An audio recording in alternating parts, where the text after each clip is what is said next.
Welcome to ZDR news. బులెటిన్ల ముందుగా headlines. Telangana నూతన గవర్నర్ శివప్రతాప్ శుక్లా రాక శంషాబాద్ లో సీఎం రేవంత్ రెడ్డి స్వాగతం.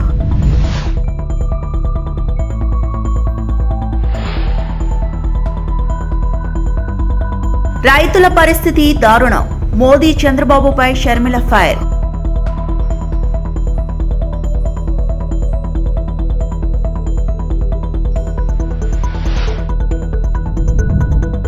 T20 ప్రపంచ కప్ గెలిచిన కెప్టెన్ సూర్యకుమార్ యాదవ్ కు ముంబైలో ఘన స్వాగతం.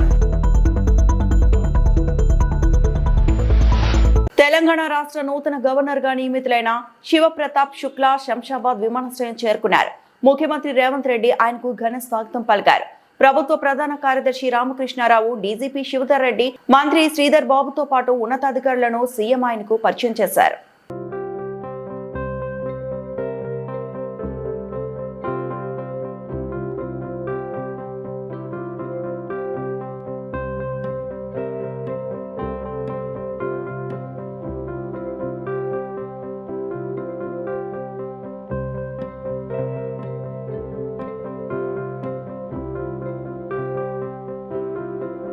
తెలంగాణలో ప్రధాన ప్రతిపక్షంగా ఉన్న భారత్ రాష్ట్ర సమితి పార్టీ ప్రజాప్రతినిధులు వర్క్షాప్ ప్రారంభమైంది. ఈ వర్క్షాప్ లో పార్టీ నాయకత్వం, ఎమ్మెల్యేలు మరియు ఇతర ప్రజాప్రతినిధులకు అసెంబ్లీ సమావేశాల్లో అనుసరించాల్సిన వ్యూహాలపై మార్గదర్శకాలు ఇవ్వనుంది. ఈ కార్యక్రమానికి party working president KT Rama Rao హాజరయ్యారు. అలాగే బీఆర్ఎస్ ఎల్పీ ఉపనేతలు సబితా ఇంద్రారెడ్డి, తలసాని శ్రీనివాస్ యాదవ్ మరియు అసెంబ్లీ విప్ గువ్వల బాలరాజు, వివేకానంద పాల్గొన్నారు.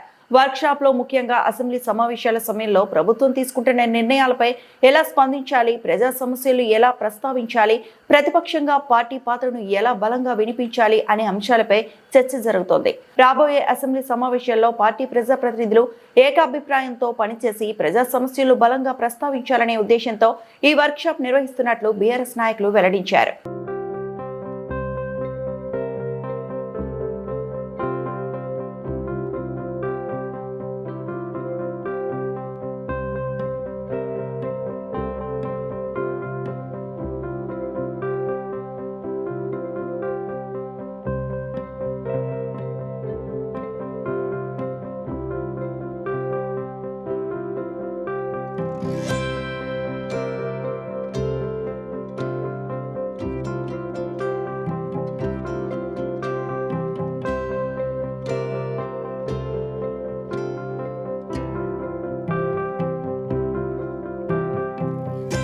ఆంధ్రప్రదేశ్ కాంగ్రెస్ అధ్యక్షురాలు వైఎస్ షర్మిల రైతుల సమస్యలపై కేంద్ర మరియు రాష్ట్ర ప్రభుత్వాలపై తీవ్ర విమర్శలు చేశారు. రైతుల సంక్షేమం గురించి ప్రభుత్వాలు పెద్ద మాటలు చెబుతున్నప్పటికీ వాస్తవంగా రైతుల పరిస్థితి మాత్రం మరింత దారుణంగా మారుతుందని ఆమె ఆరోపించారు. షర్మిల మాట్లాడుతూ ప్రధానమంత్రి నరేంద్ర మోడీ మరియు ఆంధ్రప్రదేశ్ ముఖ్యమంత్రి నారా చంద్రబాబు నాయుడు రైతుల సమస్యలను పట్టించుకోవడం లేదని విమర్శించారు.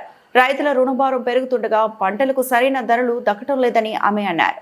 అసలు నిన్న పార్లమెంట్ లో రైతుల గురించి ఒక రిపోర్ట్ బయట పెట్టారు. ఆ రిపోర్ట్ ఏమిటంటే మన దేశం అంతటిలో రైతులకున్న అప్పులు 30 లక్షల కోట్ల రూపాయలైతే ఒక ఆంధ్రప్రదేశ్ రైతుల అప్పులే దాంట్లో 3,75,000 కోట్ల రూపాయలంట. అంటే 10% ఎక్కువ.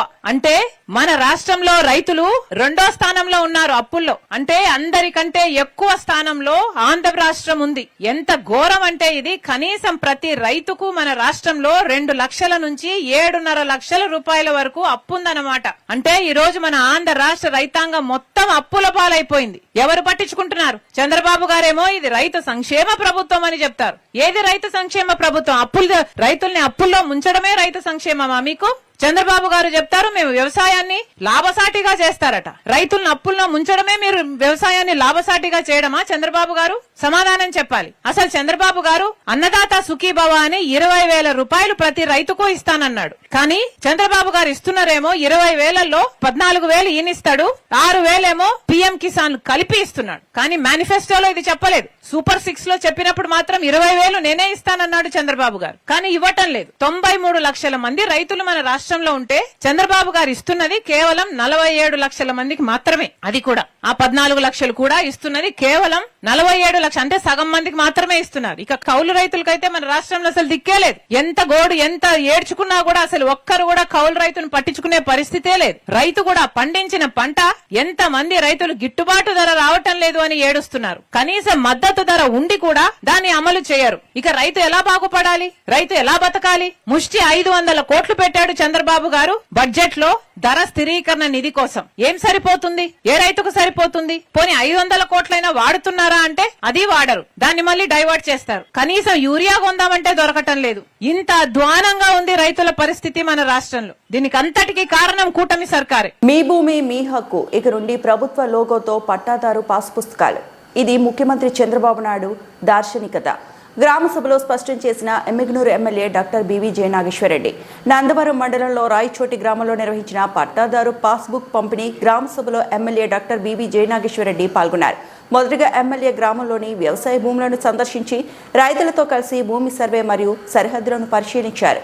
ఈ సందర్భంగా రైతులు వీఆర్ఓ ఎంఆర్ఓలతో మాట్లాడి భూ వివరాలపై సమీక్షించారు. తదుపరి రైతులకు ప్రభుత్వం లోగోతో ముద్రించబడిన పట్టాదారు పాస్బుక్స్ ను ఎమ్మెల్యే బీబీ పంపిణీ చేశారు. ఈ సందర్భంగా రైతులకు భూ హక్కుల పరిరక్షణలో పట్టాదారు పాస్బుక్స్ ప్రాముఖ్యత గురించి వివరిస్తూ ఇక నుండి ప్రభుత్వ లోగోతో పట్టాదారు పాస్ పుస్తకాలు రైతులకు అందించి మీ భూమి మీ హక్కుగా సర్వ హక్కులు కల్పించిన ముఖ్యమంత్రి నారా చంద్రబాబు నాయుడు ఘనత అని, ఇది ఆయన దార్శనికత అని కొనియాడారు. అనంతరం గ్రామంలో సుమారు 20 లక్షల వ్యయంతో నిర్మించిన సీసీ రోడ్లను ప్రారంభించారు. జాయింట్ ఎల్పిఎం కింద పెట్టి మా చేతుల్లో ఏముందని చెప్పి మీ తండ్రులు ముత్తాతలు తాతలు ఇచ్చిన ఆస్తిని ఇరికిచ్చేసి ఆ ఇరుకున పెట్టిన తర్వాత మీ కర్మ మీరు చావండి అని చెప్పి మనల్ని కొట్టుకునేటట్లు వదిలేసినటువంటి పరిస్థితి.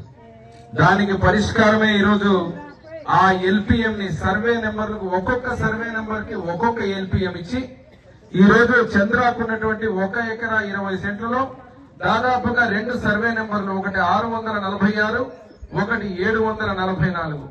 దాంట్లో 59 సెంట్లు, మొదటి దాంట్లో 61 సెంట్లు, రెండు కలిపి 1 ఎకరా 20 సెంట్లు. అంటే ఎల్పిఎం ని ల్యాండ్ పార్సల్ ని విడగొట్టి 2 రకాలుగా చేసి సులభంగా ఆయనకి ఇబ్బంది కలగకుండా ఆయన భూమిని ఎకరా 20 సెంట్లు అధికారాన్ని ఉపయోగించి మీ భూముల్ని దోపిడీ చేయడానికి ముఖ్యమంత్రి అంటే ఈ రోజు ప్రతి ఒక్కరికి ఈ రోజు దేవుడు లాగా మనం ఎన్నుకున్నాం. ఆయన ఈ రోజు చంద్రబాబు నాయుడు గారు మనకు మేలు చేసేటువంటి ఇంత గొప్ప కార్యక్రమాలు, రైతుకు నష్టం జరగకుండా రైతుకు మేలు చేసి ఇంత గొప్ప కార్యక్రమాలు చేసినందుకు మనందరం కూడా మనసులో ఆయన గుండెల్లో పెట్టుకోవాలా ఖచ్చితంగా. ఎందుకంటే అత్యంత కీలకం. నేను ఈ రోజుకు కూడా ఎప్పుడైనా ప్రజా దర్బార్ నిర్వహిస్తే అత్యధికంగా వచ్చే సమస్యలు ఏమంటే పొలం పంచాయతీ, పొలం గట్ట దగ్గర ఉండే సమస్యలే, రెవెన్యూ సమస్యలే. చాలా మటుకు ఇవన్నీ పరిష్కారం చేస్తున్నాం. గ్రామం కూడా నేను కూడా మా నందవరం మండల నాయకులు కూడా చెప్తున్నా, ఈ రెవెన్యూకి సంబంధించిన ప్రోగ్రాములు అన్ని గ్రామాల్లో పెడతాం. ఎక్కడెక్కడ ఉన్న మన గ్రామ నాయకత్వం కూడా అక్కడక్కడ గ్రామాల్లో పాల్గొనాలా.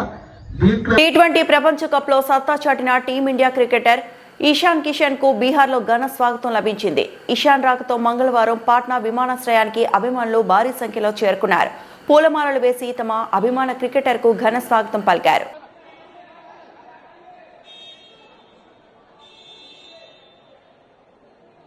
बहुत अच्छा, क्योंकि मुझे लगता है अगर मैं जितना अच्छा करूंगा और भी यंग बच्चे जो यहाँ से बढ़ना चाहते हैं उनके लिए काफी मोटिवेशन होगा। और मैं अपने तरफ से हमेशा कोशिश करता हूँ कि जितने प्लेयर हर जगह से बढ़ सके बढ़े। और अभी हम लोग ने वर्ल्ड कप खेला है तो इससे ये भी होता है कि आपको बस मेहनत करना है और कहीं से भी आप आगे बढ़ सकते हो। कीर्ति आजाद ने कहा कि आप लोग मंदिर क्यों गए थे? शेम ऑन टीम इंडिया की जीतने के बाद मंदिर गए। सर क्या? कीर्ति आजाद ने कहा है कि shame on team India for going to temple. हाँ। जीतने के बाद मंदिर क्यों गए? और सब सर मैं इतना अच्छा वर्ल्ड कप जीते हैं, कितना अच्छा सवाल आप लोग कीजिएगा। ये कीर्ति आजाद क्या बोले, अब इसमें मैं क्या बोलूं? कुछ अच्छा सवाल कीजिए ना कि कैसा मजा आया, किस बॉलर। हाँ ये देखिए, ये अच्छा क्वेश्चन हुआ, बेकार क्वेश्चन पूछ दिया आप। कुछ नहीं, आगे बस रन बनाते रहना है, खेलते रहना है। T20 ప్రపంచ కప్ గెలిచిన అనంతరం టీమిండియా కెప్టెన్ సూర్యకుమార్ యాదవ్ ముంబై చేరుకున్నారు. తన నివాసం వద్ద సూర్యకు ఘన స్వాగతం లభించింది. అభిమానులు పెద్ద ఎత్తున అతడి నివాసానికి చేరుకొని స్వాగతం పలికారు. సూర్య సూర్య అంటూ నినాదాలు చేశారు. अभी आप लोग आ गए हो, जितना अच्छे से खुशी मनाने के लिए आप लोग को भी बहुत बहुत बधाई हो। इंडिया में वर्ल्ड कप जीतना बहुत स्पेशल होता है, बहुत अच्छा लग रहा है। यहाँ पे बहुत लोगों का सपोर्ट था और दुआ था, तो अच्छा लग रहा है। ప్రభుత్వం పంపిన చెత్తబుట్టలో చెత్త వేయలేదని తెలంగాణ సీఎం రేవంత్ రెడ్డి అన్నారని గ్రేటర్ హైదరాబాద్ చైర్మన్ గోపి ఆరోపించారు. అన్ని నియోజకవర్గాలకు చెత్తబడులు ఉన్నాయని, వాటిలో కొన్ని అనేక రిపేర్లు ఉన్నాయని, టైర్లు అరిగిపోయిన వాటిని కూడా రిపేర్ చేయించుకొని కార్మికులు నడిపిస్తున్నారని తెలిపారు. కొంతమంది వాహనాల ద్వారా చెత్త తీసుకొని రోడ్లకు ఇరువైపులా వేస్తున్నారని, అలాంటి వారిపై ప్రభుత్వం చర్యలు తీసుకోవాలని ఆయన డిమాండ్ చేశారు. నమస్కారం, నేను గ్రేటర్ హైదరాబాద్ స్వచ్ఛ ఆటో టిప్పర్ జేఏసీ చైర్మన్ ఎత్తర్ గోపి నా పేరు. గ్రేటర్ హైదరాబాద్ లో ఈ మధ్య మన రేవంత్ రెడ్డి సీఎం గారు, తెలంగాణ సీఎం గారు అసలు చెత్త బండ్లు నడవటం లేదు, చెత్త బండ్లు అసలు నిర్లక్ష్యం ఉంది, బండ్లు అసలు రావట్లేదని అంటున్నారు. ఇప్పుడు బేట్లో చూస్తే దగ్గర దగ్గర 100 నుంచి 200 వరకు బండ్లు మా కార్మికులందరూ కూడా ఆపుకోవడం జరిగింది. రోజు పొద్దున 4 గంటలకు లేచి 5 గంటలకు వెళ్లి స్కానింగ్ చేసుకుని ప్రతి విషయాన్ని కూడా హెడ్ ఆఫీస్ కూడా ప్రతిరోజు వెళ్తుంది, బండి వచ్చేది రాంది. ఇవన్నీ తెలిసా తెలియక మాట్లాడుతున్నాడో తెలియదు కానీ మరి ఇంకోటి ఇంతకుముందు గవర్నమెంట్ లో 4,500 ఆటోలు ఇస్తే ఈ రోజు 5,000 ఆటోలు అనేసి మాట్లాడము. వీళ్ళు పనిచేస్తలేరని మా కార్మికులందరి మనోభావాలు దెబ్బతినే విధంగా సీఎం గారే ఆ విధంగా మాట్లాడడం అనేది చాలా బాధాకరం. మా కోసం కొత్తగా జిహెచ్ఎంసీ ఎలక్షన్స్ వస్తున్నాయి, కొత్తగా బండ్లు ఇస్తారేమో. మాకు ఇంతవరకు కరోనా టైంలో కూడా మేము ప్రాణాలని అడ్డుపెట్టి కరోనా టైంలో కూడా మేము వాళ్ళకి ఆపకుండా ప్రతి ప్రజల్ని మొత్తం కాపాడుకున్నాము. అది గిట గమనించకుండా ఈ రోజు చెత్త కార్మికులు ఉంటేనే ఆ రోజు కరోనా టైంలో బాడీలు కూడా లేవట్టి మేము బండ్లాలు వేసుకొని తీసుకుపోయిన రోజులు ఉన్నాయి. అది కూడా గుర్తించకుండా మన సీఎం గారు ఈ విధంగా మాట్లాడడం, కార్మికుల మనోభావాలు దెబ్బతినే విధంగా పనికి వస్తలేరు, పని చేస్తలేరు అనడం చాలా బాధాకరం. ఈ రోజు వరకు కూడా 11-12 గంటలకు కూడా స్వచ్ఛ ఆటోలని టిఫిన్లు చేయడం, స్వచ్ఛ ఆటో దాంట్లోనే కూర్చొని అన్నం తినడము, ఆ విధంగా ఎంత డస్ట్ ఉన్నా ఎంత మురికి ఉన్నా సరే దాంట్లో ఉండి ఎంత కష్టపడే కార్మికులను కూడా గుర్తించకుండా ఆ విధంగా సీఎం గారు మాట్లాడడం అనేది చాలా బాధాకరం. కాబట్టి మీడియా మిత్రుల తరఫున కూడా మా స్వచ్ఛాట కార్మికులు ఎంతగానో కష్టపడుతున్నారో వాళ్ళకి తెలిసే విధంగా ఉండాలని కూడా మీడియా మిత్రుల తరఫున సీఎం గారిని కోరుకోవడం జరుగుతుంది. మళ్ళా ప్రధాన డిమాండ్ ఏం లేదు, మా స్వచ్ఛాట కార్మికుల్ని గుర్తించే విధంగా ఉండాలి. పాత బండ్లు 2015 ఇచ్చిన బండ్లన్నీ తుప్పు పట్టిపోయినాయి, చాలా వరకు డ్యామేజ్ అయిపోయినాయి, చాలా వరకు అసలు డిస్మాంటిల్ అయిపోయినాయి. కొన్ని ఒక 500-600 వరకు ఉన్నాయి. కొత్త బండ్లు కొత్త ప్రభుత్వం వచ్చింది, కాంగ్రెస్ ప్రభుత్వం వచ్చింది, బండ్లు ఇస్తారేమో. ఇంత గత ప్రభుత్వము 4,500 ఆటోలు ఇచ్చారు, ఈ ప్రభుత్వం ఒక 6,000 ఆటోలు 7,000 ఆటోలు కార్మికులకు అందరికి ఇస్తారేమో అని ఉన్నాము. ఇంతకుముందు కూడా మాకు ఫ్రీగా ఏమి ఇవ్వలేదు. మేము 80% 80,000 85,000, ఎస్సీ వాళ్ళు 42,000 ఆ విధంగా కట్టుకుని తీసుకున్నాము. డ్రైవర్ కమ్ ఓనర్ కింద బండ్లు ఇవ్వడం జరిగింది. ఇంతకుముందు ప్రభుత్వంలో కాంగ్రెస్ ప్రభుత్వం కూడా రేవంత్ రెడ్డి గారికి ఇస్తారనుకున్నాం. కానీ ఈ రోజు మా కార్మికులు ఇంత కష్టపడి ఇంత పనిచేస్తున్నా కూడా జీహెచ్ఎం నుంచి ఎలాంటి రూపాయి రాకుండా రిపేర్లు మెయింటెనెన్స్ చేసుకుంటా, టైర్లు వేసుకుంటా మేము ఈ విధంగా ఇంత కష్టపడుతున్నా కూడా మమ్మల్ని గుర్తించకుండా మా మీద ఈ విధంగా మాట్లాడమని చాలా బాధాకరం. కార్మికులందరి తరఫున ఈ ప్రెస్ మీట్ పెట్టడం జరిగింది. కాబట్టి ఈ ముఖ్యమంత్రి గారు ఈ వీడియో కానీ చూస్తే మాత్రము కార్మికుల మీద ప్రేమాభిమానం తెచ్చుకొని మమ్మల్ని అన్ని గుండెలో పెట్టుకుని మమ్మల్ని కాపాడుకునే విధంగా ఉండాలి. ఈ రామ్కీ వ్యవస్థ నుంచి ఇక్కడ చాలా ఇబ్బందులు అవుతున్నాయి, కాలనీలో చాలా ఇబ్బందులు అవుతున్నాయి. మాకు వెయ్యని వాళ్ళే బయట పోయి పడిస్తారు. 100 రూపాయలు ఇచ్చేది ఎందుకులే అనేసి రోడ్డు మీద పడేసుకుంటూ పోతున్నారు. వాళ్ళకి ఫైన్లు వీళ్ళు వేయకుండా రోడ్డు మీద పడుతుందంటే మా మీద అంటే మేము బండ్లు తిరుగుతున్నా కూడా వాళ్ళు 100 రూపాయలు ఇచ్చేది ఎందుకు అన్న విధంగా అట్లా వేస్తున్నారు. వాళ్ళకి ఫైన్ రూపంలో ఏదైనా వేసి వాళ్ళకి పనిష్మెంట్ ఇస్తే మా బండ్లకి ఇస్తే మాకు ఉపాధి పెరుగుతుంది. మేము యథావిధిగా ప్రతిరోజు పనిచేయడం చేసుకోవడం జరుగుతుంది. మాకు హాలిడేలు ఎలాంటివి లేకుండా ప్రతిరోజు ఆదివారం సోమవారం పండుగల పూట గాని ఉగాది రాని ఏ పండుగ వచ్చినా గానీ మేము నిలబడి పనిచేస్తున్నాం. ఇకనైనా ప్రభుత్వం గుర్తించి మా కార్మికులు కాపాడుకునే విధంగా సీఎం రేవంత్ రెడ్డి గారు మన జీహెచ్ఎంసీ మినిస్టర్ గారు కూడా ఆయన్నే పెట్టుకున్నాడు. కాబట్టి మా జీహెచ్ఎంసీ అధికారుల మీద స్పందించి మా స్వచ్ఛాట కార్మికులకు అందరికీ కూడా న్యాయం చేయాలని కోరుకోవడం జరుగుతుంది. హైదరాబాద్ నగరంలోని బచ్పల్లి ప్రాంతంలో జరిగిన లైట్ డెమాలిషన్ ఘటనలో ఇళ్లను కోల్పోయిన బాధితులు తీవ్ర ఆవేదన వ్యక్తం చేస్తున్నారు. ఒక బాధితురాలు మాట్లాడుతూ అధికారులు తమపై వ్యవహరించిన తీరు చాలా బాధాకరంగా ఉందన్నారు. ఆమె తెలిపిన వివరాల ప్రకారం ఉదయం 4 గంటల సమయంలో భారీ సంఖ్యలో అధికారులు కాలనీలోకి వచ్చి ప్రతి ఇంటి దగ్గర దాదాపు 10 మంది అధికారులు నిలబడి ఇళ్లను చుట్టుముట్టారని చెప్పారు. మమ్మల్ని పాకిస్తాన్ ఉగ్రవాదుల్లా చూశారు అంటూ ఆమె కన్నీళ్లు పెట్టుకున్నారు. అధికారులు ఎలాంటి సమయం ఇవ్వకుండా ఇళ్లను కూల్చివేశారని, కనీసం బట్టలు, పిల్లల పుస్తకాలు తీసుకునే అవకాశం కూడా ఇవ్వలేదని బాధితురాలు ఆవేదన వ్యక్తం చేశారు. తమ ఇళ్లలో ఉన్న సామాను మొత్తం అక్కడే నాశనమైందని తెలిపారు. ఇప్పుడు అధికారులు తమను పేదలు కాదని చెబుతున్నారని, ఎవరైనా వచ్చి మా పరిస్థితిని చూసి చెప్పాలి అని ఆమె అన్నారు. తాము ఎక్కడో వేరే చోట ఇల్లు కావాలని కోరుకోవటం లేదని, తమ ఇల్లు కూల్చిన అదే స్థలంలో తిరిగి ఇల్లు నిర్మించుకునే అవకాశం ఇవ్వాలని కోరారు. అలాగే తమకు జరిగిన నష్టానికి సరైన పరిహారం ఇవ్వాలని ప్రభుత్వాన్ని డిమాండ్ చేశారు. ఈ ఘటనతో బాధిత కుటుంబాలు తీవ్ర ఆందోళనలో ఉండగా తమకు న్యాయం చేయాలని ప్రభుత్వాన్ని కోరుతున్నారు. 4 గంటలకే వచ్చి కాళ్ళు చుట్టుముట్టారు సార్.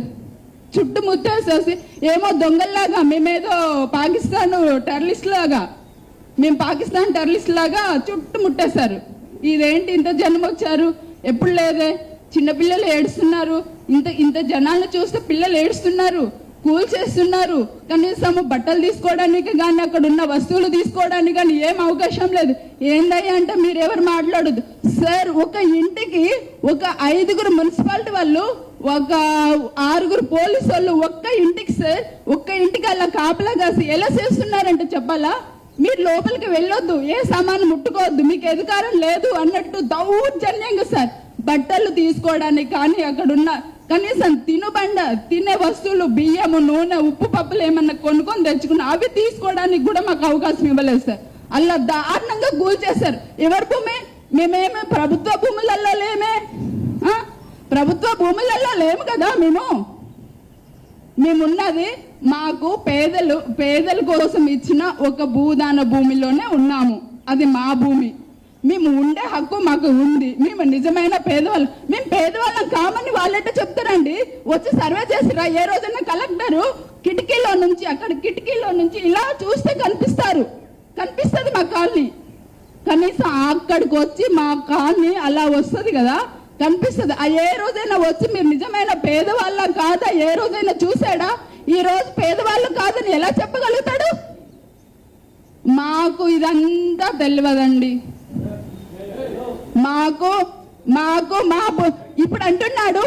ఇప్పుడు అంటున్నారు మంత్రులు, మీకు వేరే దగ్గర ప్లేస్లు ఇస్తాము, అక్కడ వెళ్ళి ఉండండి.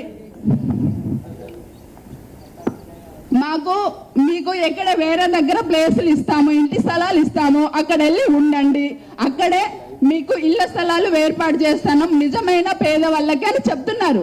మాకు ఎక్కడ అవసరం లేదు. మీ భూములు ఇవ్వద్దు, మీ ఇళ్లలో ఇవ్వద్దు, మీకు ఎక్కడ ఇవ్వద్దు. మా భూదాన భూమిలోనే, మా ఇంటి స్థలంలోనే, మా ఇల్లు కూలగొట్టిన దగ్గరే మాకు ఇల్లు కట్టి మాకు నష్టపరిహారం ఇస్తే చాలు. మేము కోరుకునేది అదొక్కటే సార్, మా డిమాండ్. ఈ వార్తలు ఇంతటితో సమాప్తం.